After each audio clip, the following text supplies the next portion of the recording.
여러분은 가슴에 멍이 들 만큼 상처를 받으신 적이 있으신가요? 나이가 쌓이다 보면 감정이라는 것이 조금 섬세해지는 것 같습니다. 어쩌면 내 자신이 때때로 어린아이가 된 것처럼 느껴질 때도 많죠. 친구들의 말 한마디에 속상하기도 하고, 가족들의 말 한마디에 마음이 울적해지는 날이 많아졌습니다. 비록 상대는 생각 없이 내뱉은 말일지라도 나에게 있어서는 별거 아닌 한마디가 큰 상처가 되기도 합니다. 그렇다면 이렇게 상처받은 마음을 어찌 달래야 할까요? 많은 사람들이 가만히 두면 스스로 아물어간다고, 아무것도 하지 않는 것이 좋다고 이야기하곤 합니다. 그렇다면 가족들이니까 용서하고 친구들이니까 상대하지 않으면 되는 걸까요? 저는 그렇게 행동하다 보니 마음은 굳어지기만 하고 그 속 깊은 곳에는 여전히 상처가 아리는 경우가 많았습니다. 우리 모두는 때때로 이렇게 마음의 상처를 경험하고는 합니다. 그런 상처는 보이지 않아도 존재감은 분명히 느껴지곤 하죠. 이러한 상처들은 마음 깊숙한 곳에 남아 인간관계에 있어서도 내 생활에 있어서도 깊은 영향을 미치곤 합니다. 때로는 가장 친밀하다고 느끼는 사람들로부터 오는 말 한마디에 이러한 상처가 생기고는 하죠. 일부 사람들은 시간이 해결해 줄 것이라 믿으며 문제를 회피하려 할 수도 있습니다. 하지만 이러한 방법은 표면적인 치유만을 가져오고 내면의 아픔은 여전히 남아있게 됩니다. 그렇다면 어떻게 하는 것이 가장 좋은 방법일까요? 오늘은 가까운 친구한테 상처받았을 때, 그리고 가족에게 상처받았을 때, 마지막으로 큰 상처를 받거나 배신을 당했을 때 어떻게 하면 좋을지 알아보겠습니다. 첫 번째로, 친구에게 상처받았을 때 가장 좋은 방법은 침묵을 하는 것입니다. 가만히 두거나 아무것도 하지 않는 방법이 아닙니다. 침묵으로 상대방에게 내가 상처를 받았다는 것을 알려주는 것입니다. 여기 70대 박 씨의 이야기를 들려드리겠습니다. 박 씨는 평소 친구들과 즐겁게 지내는 사람이었습니다. 그녀의 일상은 특별한 것이 없이 평화롭게 흘러가고 친구들과 만남을 이어가며 하루를 살아가곤 했습니다. 박 씨의 친구들과의 모임은 동네 센터에서 자주 이루어졌습니다. 평소에는 활기차고 유쾌한 이야기로 가득했던 모임이지만 가끔씩 도를 넘는 친구의 장난은 박 씨의 마음을 어지럽히기도 했습니다. 처음에 박 씨 친구는 모두가 웃을 수 있는 가벼운 농담으로 센터 분위기를 띄우고는 했습니다. 박 씨, 오늘은 꽃단장 하고 왔네? 누구한테 잘 보이려고? 여기 잘생긴 남자라도 있는가? 아이, 그냥 입은 것뿐이야. 자꾸 놀리지 마.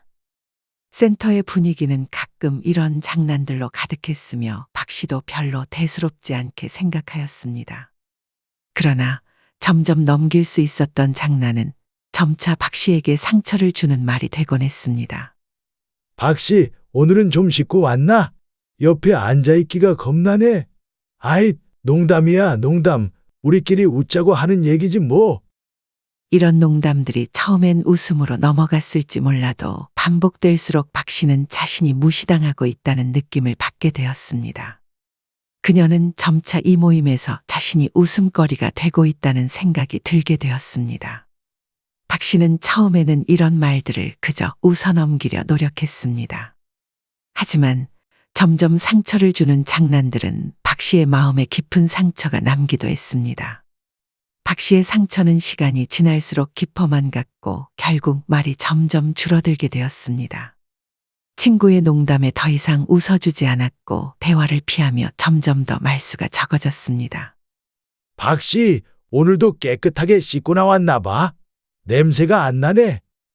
평소 같았으면 웃어 넘겼겠지만 박 씨는 더 이상 대답을 하지 않았고 자리에 앉으며 주변 친구들과 이야기를 할 뿐이었습니다. 박 씨를 놀리던 친구는 당황하면서도 머쓱해하기만 하고 사과는 하지 않았죠. 박 씨가 계속해서 농담을 받아주지 않자 친구는 다음과 같이 물어봤습니다. 아니, 장난인데 왜 받아주지를 않아? 친구가 민망해하는 게 안 보여? 그러자 박 씨는 마지못해 침묵을 깨고 대답을 해주었습니다. 누가 민망한데? 내가? 계속 놀림받던 내가 안 받아주니까 너가 민망한 건 아니고? 박 씨의 친구는 얼굴이 붉어지며 아무 말도 하지 못했습니다. 박 씨는 계속 놀려도 대답을 안 하겠다고 얘기하려고 했으나 침묵이 더 무섭다는 걸 깨닫고 이내 아무 말도 하지 않았습니다. 이후 그 모임에서는 더 이상 박 씨를 놀리는 사람이 없어졌고 박 씨는 모임에서 장난으로 인해 상처받는 일이 없어지게 되었습니다. 박 씨의 이야기 어떠셨나요? 누군가는 복수를 위해 상처받았다고 이야기하며 복수하겠다고 이야기하기도 합니다.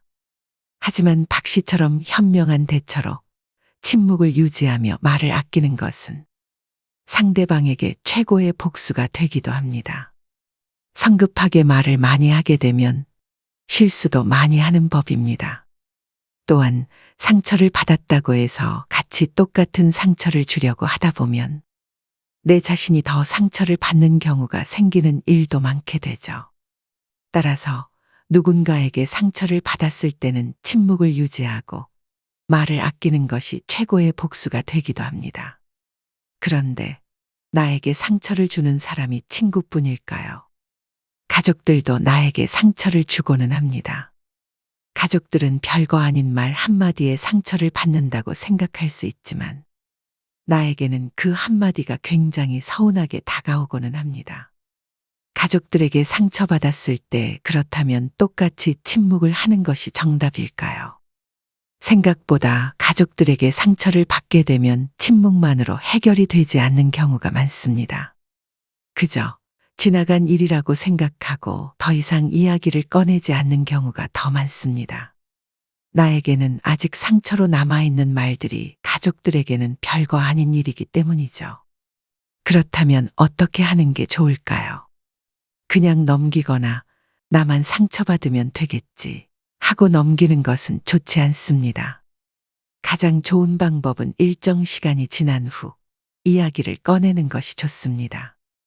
가족 간의 상처를 주고받는 일은 누구나 경험할 수 있으며 이러한 상처는 종종 오랜 시간 동안 마음속에 남아 있습니다. 상처받은 일에 대해 시간이 지난 후에 이야기를 꺼내는 것은 관계를 회복하고 더욱 건강한 방향으로 나아가기 위한 중요한 단계죠. 시간이 지나면 초기에 느꼈던 감정의 격렬함이 줄어들고 상처받았던 일에 대해 좀 더 객관적이고 차분하게 바라볼 수 있게 됩니다. 이는 상황을 효과적으로 평가하고 자신의 감정을 명확하게 표현할 수 있는 기반을 마련해 줍니다. 상처를 받았다고 곧바로 이야기하는 것은 가족들에게도 나에게도 좋은 방법이 아닙니다. 감정의 소용돌이가 휘몰아치고 있는 상태에서 상처받은 일에 대해 이야기하면 나의 마음만 더 아파지고 해결되는 것은 없는 경우가 많습니다. 따라서 시간이 지난 후 어떠한 것이 나에게 상처를 줬는지, 무슨 이유 때문에 상처를 받았는지 정리해 두는 게 좋습니다. 자녀들은 대부분의 부모님을 소중하게 생각합니다. 말로 표현하지는 않지만 잘 키워준 부모님에 대해 소중하게 생각하고 마음 깊이 잘 살기를 바라는 자녀들도 많습니다. 하지만 자녀들이 초능력이 있는 것은 아니죠. 부모들의 마음을 다 알 수가 없습니다.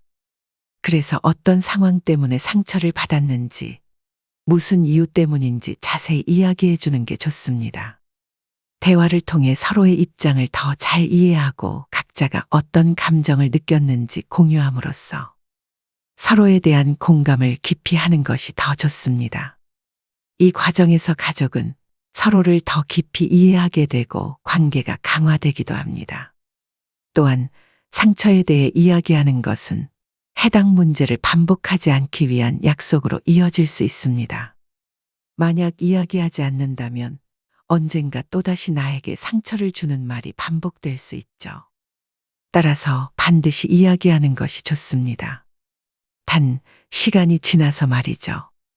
마지막으로 침묵을 하거나 이야기하는 것만으로 안 되는 경우가 있습니다. 큰 상처를 받았거나 배신을 당했을 때는 침묵이나 이야기를 하는 것만으로는 해결이 되지 않죠. 최대한 나에게 상처 주는 사람은 멀리 하는 것이 좋습니다. 하지만 애석하게도 이렇게 행동하기 어려운 인간관계도 많습니다.